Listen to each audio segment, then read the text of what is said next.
आपदा में अवसर कैसे ढूंढा जाता है, ये कोई हमारे प्रधानमंत्री जी से सीखे। कोरोना काल के दौरान प्रधानमंत्री जी ने खुद कहा था कि दोस्तों हमें आपदा में अवसर ढूंढना चाहिए। यही कारण है दोस्तों कि पिछले रविवार को जो मोरबी में केबल ब्रिज का हादसा हुआ था, केबल ब्रिज टूट गया था जिसमें 150 के लगभग लोग मारे गए थे, इतनी बड़ी त्रासदी हुई, इतना बड़ा हादसा हुआ, उसमें भी प्रधानमंत्री जी को अवसर मिल गया। कैसे मिल गया मैं आपको बताता हूँ। आपको मालूम ही होगा कि हमारे जो प्रधान सेवक जी हैं वो फोटो खिंचवाने को लेकर के कितना जो है उत्साहित रहते हैं। सोशल मीडिया पे आपने कई सारे ऐसे फोटोज़ और वीडियोस देखे होंगे जिसमें ये देखते हुए आपने पाया होगा कि हमारे प्रधानमंत्री जी कैमरे के सामने आने के लिए कितना आतुर रहते हैं। मोरबी के पीड़ितों से जब प्रधान सेवक जी मिलने पहुंचते हैं तो उनके वहां पे पहुंचने से पहले उस सरकारी अस्पताल को दुल्हन की तरह सजाया जाता है।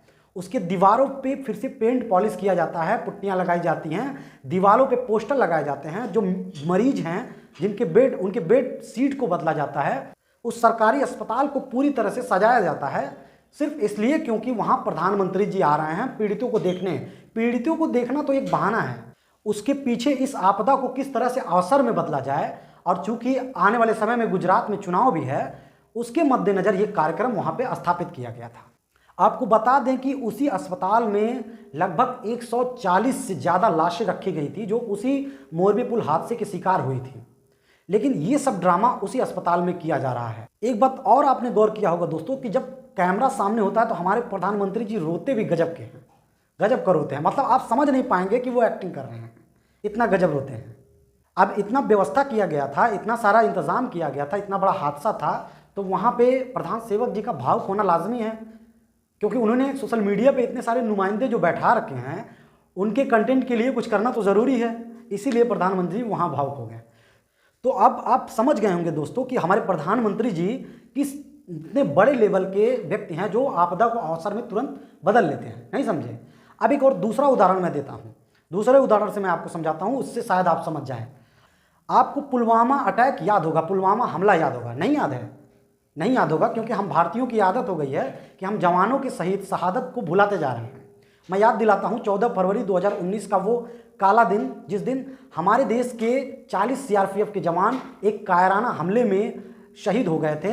हम बात करेंगे दोस्तों उन 40 जवानों की शहादत को किस तरह से पॉलिटिकल इशू बना करके उसे भजाया गया, पॉलिटिकल तौर पर उसे कैश कराया गया। आपको बता दें कि पुलवामा अटैक होने के बाद उन शहीद हुए जवानों के पार्थिव शरीर को उनके घर को न दे करके उन सभी जवानों के शरीर को दिल्ली लाया जाता है एयरलिफ्ट के माध्यम से। आपको यहाँ पे बताना एक बात और चाहूँगा कि वो जो जवान थे वो पहले एयरलिफ्ट की मांग कर रहे थे कि हमको एयरलिफ्ट करा दीजिए, हम वहाँ से बाय एयर जाएंगे, लेकिन उसके लिए सरकार उन्हें पैसा नहीं देती है। फिर जब वो शहीद हो जाते हैं तो उनका पार्थिव शरीर एयरलिफ्ट के जरिए दिल्ली में लाया जाता है। क्यों लाया जाता है? सिर्फ और सिर्फ एक एजेंडा तैयार करने के लिए, फोटो शूट कराने के लिए, घड़ियाली आंसू बहाने के लिए, लोगों की सिंपैथी लेने के लिए, क्योंकि उस वक्त देश में चुनाव था। हमारे प्रधान सेवक जी को इस बहुत बड़े आपदे में भी फिर एक बार अवसर मिल गया। हमारे देश के लिए बहुत शर्मनाक घटना थी कि आम घरों से निकल करके देश के बेटे, देश के जवान जो सीमा पे अपनी जान की आहुति, अपने प्राणों की आहुति दे करके हमारी रक्षा करते हैं, उनकी शहादत पे इतनी बड़ी नौटंकी की गई। सिर्फ और सिर्फ मीडिया कवरेज और फोटोशूट और एक दिखावे भरे नौटंकी करने के लिए मात्र ये कार्यक्रम चलाया गया। अब आप समझ गए होंगे कि हमारे प्रधान सेवक जी कितने बड़े खिलाड़ी हैं आपदा को अवसर में बदलने के लिए। एक और आखिरी उदाहरण आपको देता हूं। कोरोना काल तो आपको मालूम ही होगा, कोरोना काल को तो कोई भूल नहीं सकता।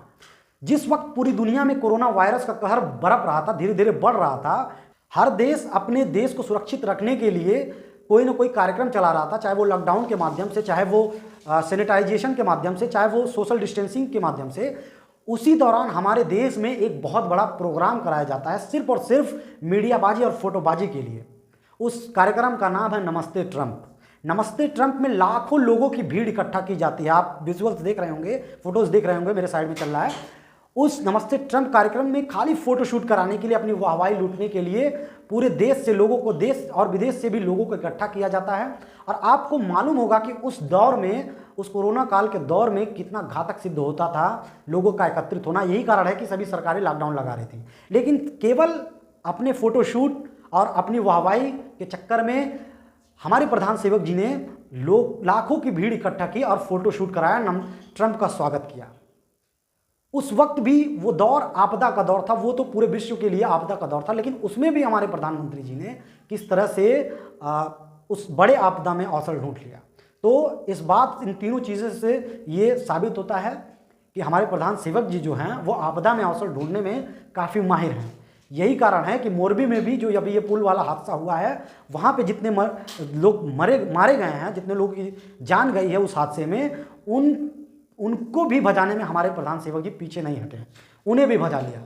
दोस्तों, ये वीडियो बनाने के पीछे का मकसद यही है, आप लोगों को जागरूक करना कि किस तरह से आपके इमोशन का फ़ायदा उठाया जाता है, आपकी देशभक्ति का गलत इस्तेमाल करके फ़ायदा उठाया जाता है। जिस तरह से अभी धार्मिक आंदोलन बहुत भारी पैमाने पे चल रहा है हमारे देश में, धर्म के आड़ में लोगों को बेवकूफ़ बनाया जाता है, धर्म का नशा चढ़ा करके देखिए छठ पूजा कितने बड़े पैमाने पे हमारे देश में फैल गई, और यही सरकारें प्रबंध कर रही हैं उसको बढ़ावा देने के लिए।